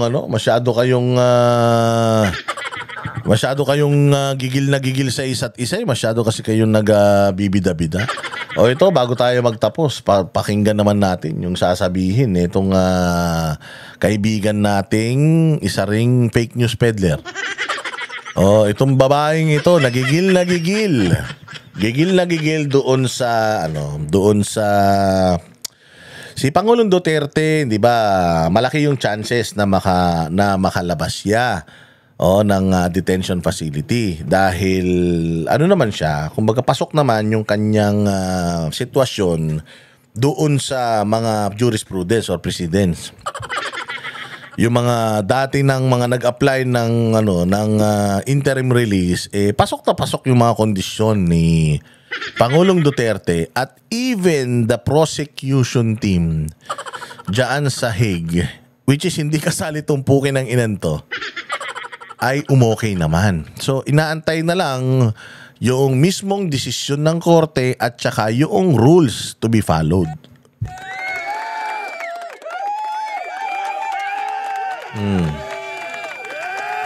So ngayon, yun yung pinag-uusapan dito.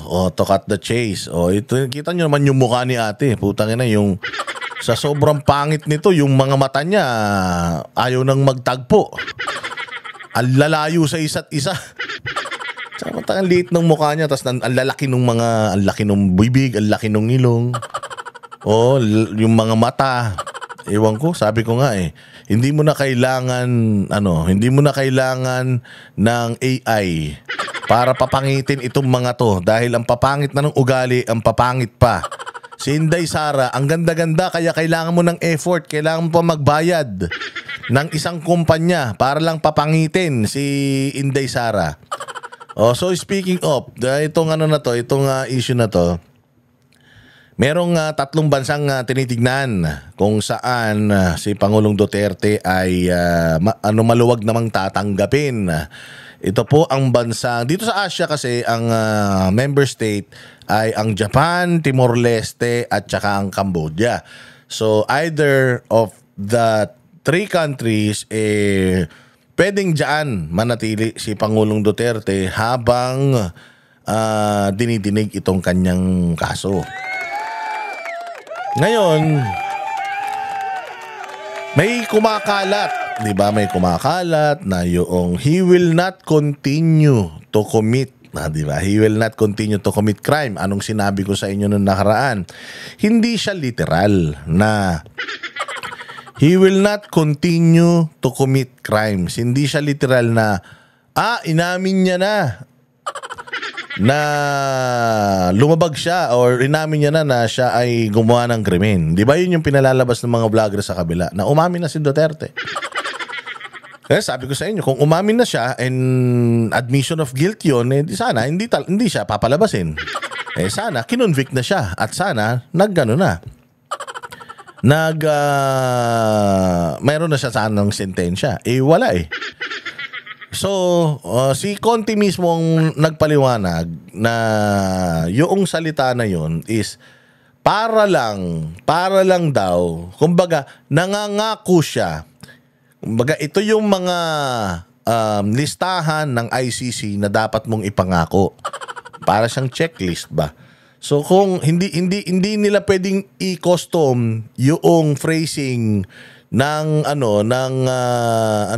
nung salita na yon according sa iyo or yung parang dahil hindi ka pa namang kriminal, so dapat he will continue to, basta yung hindi nila pwedeng baguhin yon para lang kay Duterte. Yun na talaga yung phrasing doon. Kahit sa mga dating nag-apply, yun na yung mga salita na nandoon. Ipinangako lang nila na una, hindi siya magiging flight risk. Pangalawa, hindi niya ihaharas yung mga akusado. Hindi, yung mga nag-aakusa sa kanya. Hindi niya ihaharas. O matanda na siya. O meron siyang sakit. So yun yung mga kondisyon na pasok siya. So nakalagay din nga doon na hindi siya, kumbaga dapat hindi siya gagawa ng krimen. Hindi siya gagawa ng krimen. Parang ganun dapat. Pero dahil nga ang phrase na nakalagay doon, he will not continue to commit crime, yun din ang ginamit nila dahil yun nandoon. Pero hindi yun ibig sabihin umamin na siya. Kailangan lang niyang, kumbaga sa requirement, kailangan lang niyang mangako. Kailangan lang niyang sabihin lahat ng yon para payagan siya. Kaya ginamit nila yung phrase na yun kasi yun din talaga yung nasa requirement ng ICC. Pakinggan natin to si si Conti. Kasi ang sinasabi dito ni Conti, hindi dapat pagkatiwalaan si Rodrigo Duterte sa mga sinasabi niya. Sa mga ipinapangako niya, hindi dapat siyang pagkatiwalaan. Kasi sinungaling yan. Ang dahilan nga niya, nung si Pangulong Duterte daw sinabi na mag-jet ski, hindi naman nag-jet ski sa China. Yun lang yung pinoproblema na hanggang ngayon, hindi nakapag-jet ski. Putangin na kayo. Paano pa mag-jet ski yung matanda? Hindi na nga makalakad mag-isa. Gusto nyo pa mag-jet ski? Gago ka ba?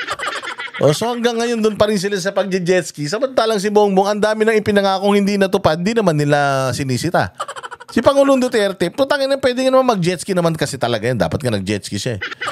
Mag-jet ski ka lang naman dun dali-dali naman no. Pero hindi na nga niya kaya Hindi na rin pwede. Move on na kayo sa jet ski, kayo talaga Pakinggan natin sasabihin nito ni Conti patungkol dyan sa, kasi talagang nag-iiyakan sila. Even sila Colmenares, umiiyak na sila. Na susulat daw sila sa ICC, anong daw nila yan? Pipigilan daw nila yan. Putangin na yan. Wala ngang jurisdiction sa atin Paano kayong pakikinggan? Sige, pakinggan natin tong sinasabi nito. We cannot fully rely on these statements. Pero nakikita po ba jet ski ako and so with Duterte's words? One, so pro forma yan kasi nga uunahan na niya Ano po ang tingin ninyo doon at yung pagiging flight risk? Diseases or conditions. Pero yung sinasabi po niya na will not continue to commit crime. Yun ito na yun. Ano po ang tingin ninyo doon at yung pagiging flight risk? Ito, abogado na to anong ibig sabihin ng will not continue to commit crime? Admission of guilt ba yun? Inamin niya ba na may kasalanan siya? So, pro forma yan kasi nga uunahan na niya. Ano ba dun sa mga iba na hindi pinayagan or ano na yung standards? Di ba? Pro forma yan. So, hindi yan admission of guilt. It's a pro forma. Kasi yung hindi pinayagan noon, ang ginawa nila is gumawa pa sila ng mga krimen. Hinaras nila yung mga witnesses against them, blah, blah, blah, and so on and so forth. So, inuunahan niya na yung sasabihin or yung rebuttal sa kanilang request. Inuunahan niya okay, mag-alala, hindi na ako gagawa ng kasamaan. Hindi na ako patay.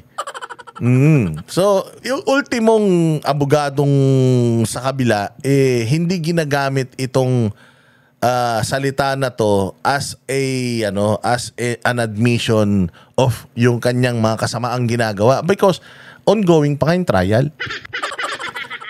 Ongoing pa ngayong trial at saka hindi naman na kailangang aminin ni Duterte in the first place kasi sa isip ng mga kupal na ito, ginawa naman talaga ni Duterte yung yung mga kasalanan na yun sa isip nila. So, bakit ka pa magdi-depend doon sa salita na yun?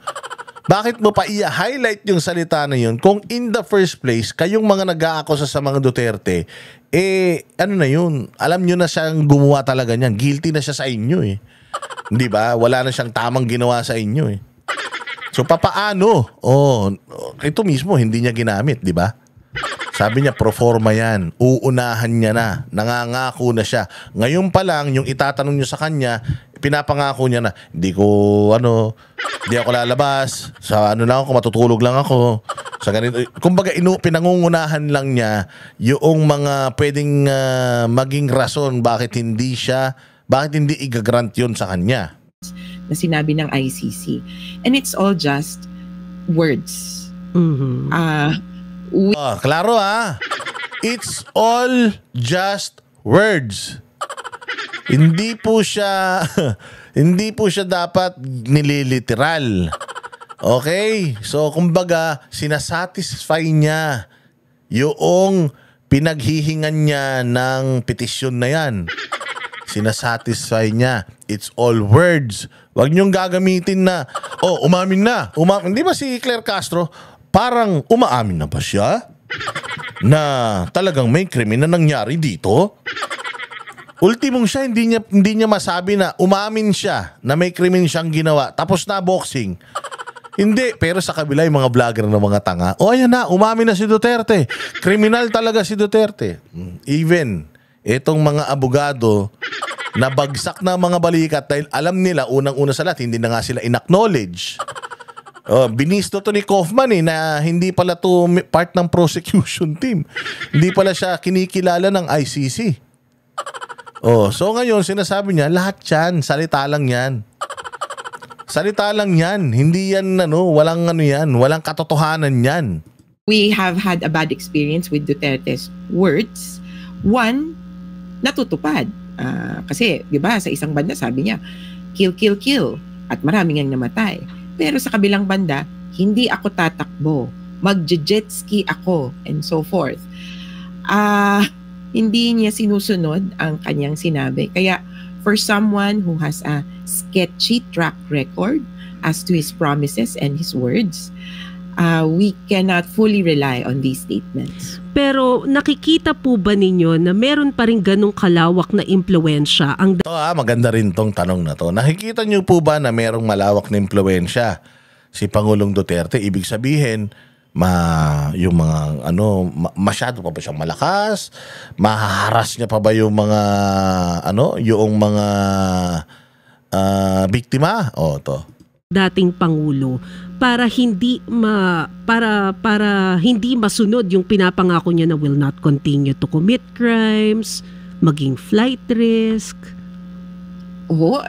Kakaiba nga yun yung pagkakabanggit niya na hindi na siya powerful ngayon. Lokohin mong lelang mo. Ayan, tingnan mo yung yung definition niya ng powerful. Hindi na daw powerful si Pangulong Duterte. Lokohin mo lelang mo. Tingnan mo kung bakit daw powerful si Pangulong Duterte. Tingnan mo Parang yung mga biktima nga mismo, sinasabi nila, saan banda hindi siya powerful? Ang anak niya ay Vice President at kahit sabihin na nating impeached Vice President, saan ka naman makakita ng powerful na impeached?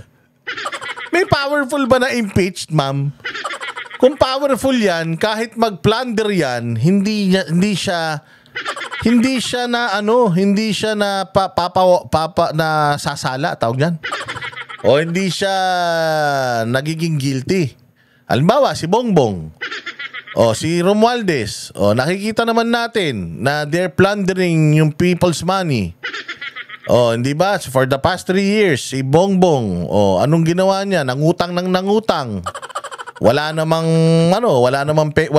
tayo nakikitang pagbabago.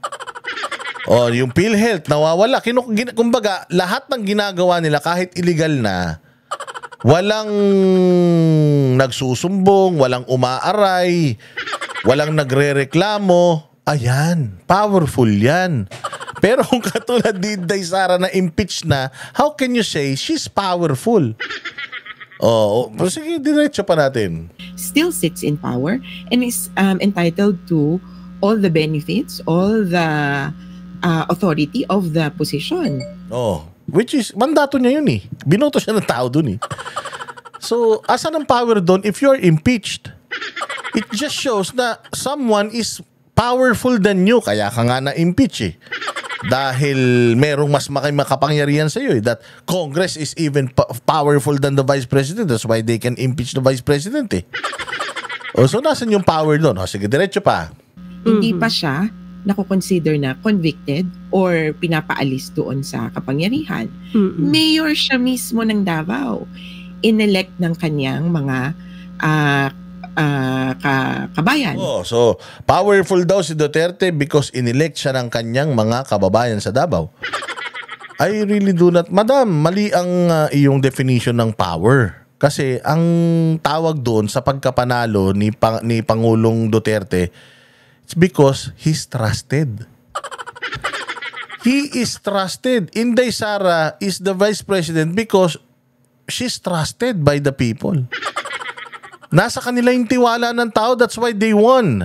Yung mga anak ni Duterte na nanalo, it's because yung constituents nila trust them. Si Pangulong Duterte hindi nga nangampanya. He still won by a large margin, landslide.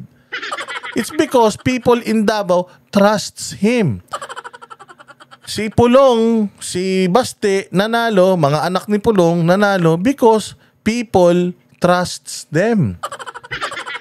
Hindi sila nang haras, hindi sila nagbayad, hindi sila nag-vote buying. Binoto pa rin sila ng tao. Nagbayad ang di umano, yung mga kalaban nila sa mga tao, pero hindi binoto. Kasi nga, nagtitiwala yung tao sa kanila. So, hindi yun negative. At parang mali yata yung pagkakaintindi, madam, doon sa tanong. Doon sa Davao City. And he enjoys, to an extent, no, great political support. Great political support. Tiwala yun, ma'am. Tiwala yun. Kasi kung totoo nga yung sinasabi nyo that they are evil, hindi sila nanalo nung eleksyon. If you are saying that in Davao City, magulo talaga ang Davao at ang Davao Death Squad ay talagang totoo, hindi sana sila binoto sa Davao. Mantakin mo, hindi siya nangampanya, nanalo siya. So, dapat, kung nangampanya siya at nanakot siya ng mga tao, natalo sana siya, di ba? O kaya, mali. Kung nanakot siya ng tao, nandoon siya nangangampanya, pwede mong sabihin na, kaya nanalo yan, tinakot na naman yung mga taga Davao. Oh, pero ito nakakulong na siya eh. Na-expose na yung mga kabulastugan niya, nandoon na siya sa ICC. So bakit nanalo pa din siya? Dapat nga, natalo na siya eh. Ay, salamat, nakalaya na tayo sa demonyo na yan. O, pwede na tayong bumoto ng sino natin gustong iboto.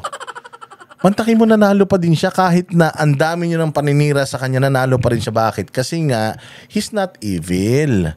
He's trusted. And being trusted is not evil. Sa inyo, walang nagtitiwala sa inyo. Kasi kayo talaga mga demonyo.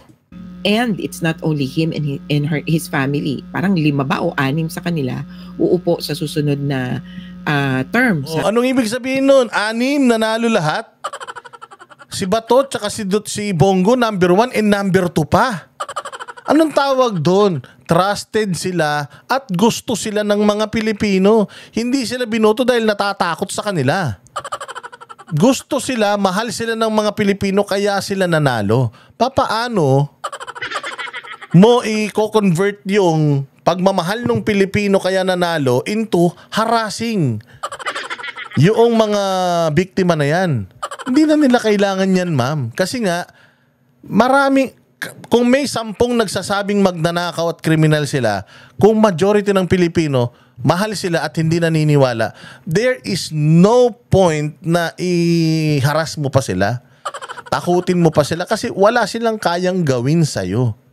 Kaya kami pinatatahimik ng administrasyon na to, pinatitigil kami bumanat sa administrasyon. Kasi nga, madami kaming boses, madami kaming mga followers, madaming nanonood sa amin, kaya gusto kaming patahimikin. Ganun yun. Kung si Duterte, merong milyon-milyon Pilipinong naniniwala sa kanya na matino siya, tapos meron lang mga 100 taong nagsasabing hindi siya matino, bakit ko pa iisipin yung 100? Diba? Kung yung majority naman gusto ako, tiwala sa akin, milyon-milyon ang bumoto sa akin, hindi ako natatalo.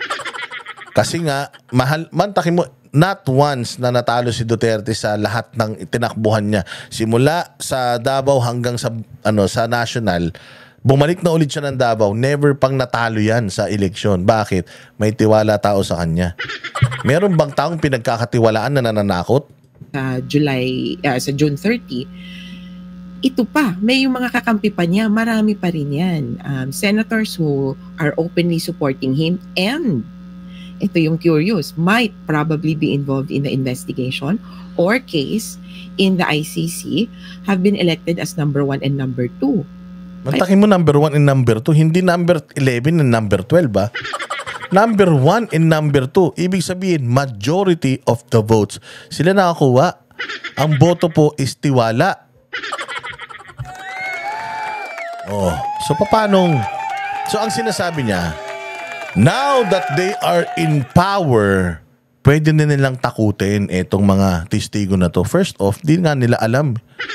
First off, hindi naman nila kinoconsider as testigo yan eh. 43 lang eh. Yung pinag-uusapang krimen dyan sa ICC and you're talking about what, 30,000, 3,000? Hindi nila alam, hindi nila kilala kung sino yan. And for the longest time, kung meron man dapat na nakapangharas sila, that's when they are in power. Diyos ko naman, wala nang kapangyarihan si Pangulong Duterte for the past 3 years. Kaya nyo nga siya naipadala dun eh. Dahil mas malakas na kayo sa kanya eh. Kaya lang, hindi nyo na kayang pigilan yung proseso, yung sistema na entitled siya. Dito kasi sa Pilipinas, hindi gumagana ang batas. Sa ibang bansa gumagana eh. Pasensya na kayo kung unti-unti talagang lumalabo na yung laban ninyo. Siguro, it's about time na talagang maintindihan ninyo na pagka Duterte ang kinalaban ninyo at ang Duterte ang siniraan ninyo, mismong kumbaga yung mga stars ang nag-a-align sa isa't isa para patunayan na mga matitinong tao sila. O kita mo, lahat ng mga followings nila organic, di ba?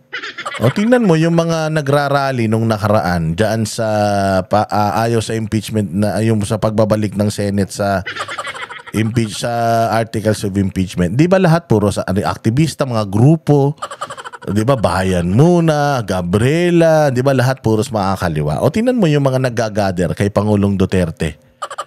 May mga grupo ba 'yan? Wala.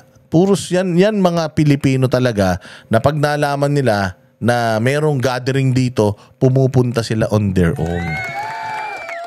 May nag-organize sa kanila, may naghahakot sa kanila. Wala. They go there at their own expense, on their own, because they trust the Duterte. So yung pinakakalat nyo na naman ngayon na possibility takutin ni Duterte itong mga testigo. Una sa lahat, di nila kilala yung mga testigo na yan, di nila ino-honor yung mga testigo na yan. Wala silang pakialam sa mga testigo na yan. First off, nandito na yung kaso sa ICC. So, yan ang inaasikaso nila. And ang pinakatalo nyo lang talaga dito is, sa ibang bansa, yung hustisya kahit papaano gumagana. Dito sa atin, hindi talaga. Sa mga kalaban ng gobyerno, hindi gumagana batas. Pero sa mga kalaban ng gobyerno, ginagamit din yung batas. Yun ang realidad dito sa Pilipinas. Kaya nga nakakalungkot man, pero yun yung current situation natin. And nakakatuwa lang kasi tingnan that ang babait na nila ngayon, na lungkot sila, na talaga namang alalang-alala sila, hindi nyo na mapipigilan yung inevitable. Again, dyan sa ICC, yung mismong prosecution pumayag. No contest ang prosecution, nag-file ang defense, ang prosecution, okay sa kanila, wala silang nakikitang diferensya, it's within his rights according to the Rome Statute. So, kung meron man hindi sumusunod sa batas dito, kayo yun. Kasi kung di-desisyonan na ng korte, umokay ang prosecution at di-desisyonan ng korte pero ayaw nyo, you will still object, o di sinong may problema? Kayo na. Kayo ang hindi sumusunod sa batas. Kaya congratulations kahit papaano sa ating mga Duterte supporters. Kahit papaano nakikita natin unti-unti nakokorek na yung mga mali. Si Bongbong Marcos sobrang laos na. Si Romualdez wala nang kinang. Yung mga makakaliwa na ilang buwan na nagbunyi, saglit lang, bagsak na yung mga balikat nila. Si Inday Sara hindi pa mai-impeach. Tapos papasok na yung 20th Congress, uupo na yung mga kahit papaano magkakaroon na ng balance sa Senado at saka dyan sa Kongreso. Kahit na papaano, hindi na nila hawak yung, hindi na nila manipulated yung tatlong co-equal branch ng gobyerno. It's a working development. Sana magtuloy-tuloy. Okay? Yan. So, dito na tayo nagtatapos. Maraming salamat po sa mga nanood. at manonood, like and share at subscribe po sa mga hindi pa po nakasubscribe. Maraming salamat po. Magandang araw. Kami ang boses ng masa, hindi natatakot. Katotohanan lang, di kami nalulunod. Walang bahid ng sismis, lahat ay totoo. Kahit sino ka pa, pag mali ka babanatan ka. Walang pinipili kulay, wala kaming kinikilingan.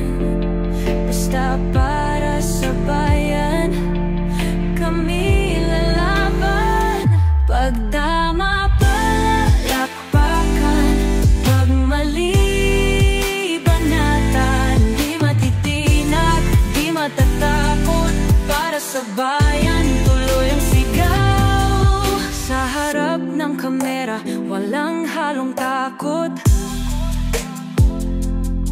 Mga baluktot, lahat kayo'y tutumba. Ang hustisya at totoo, yun lang ang mahalaga. Kahit sinong harang, di kami matitinag. Walang pinipiling kulay, wala kaming kinikilingan. Basta para sa bayan, kami lalaban.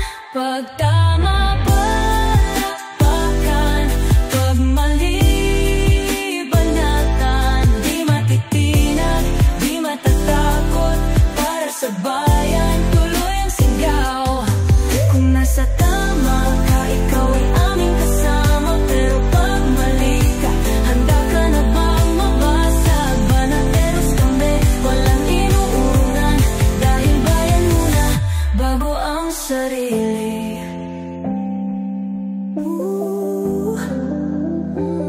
Bago ang sarili.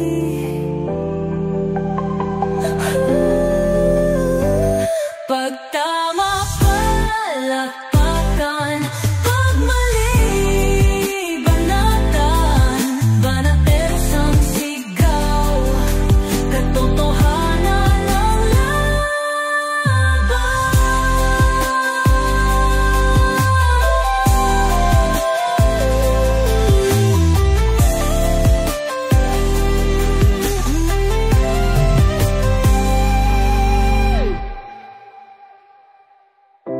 Sa harap ng kamera, walang halong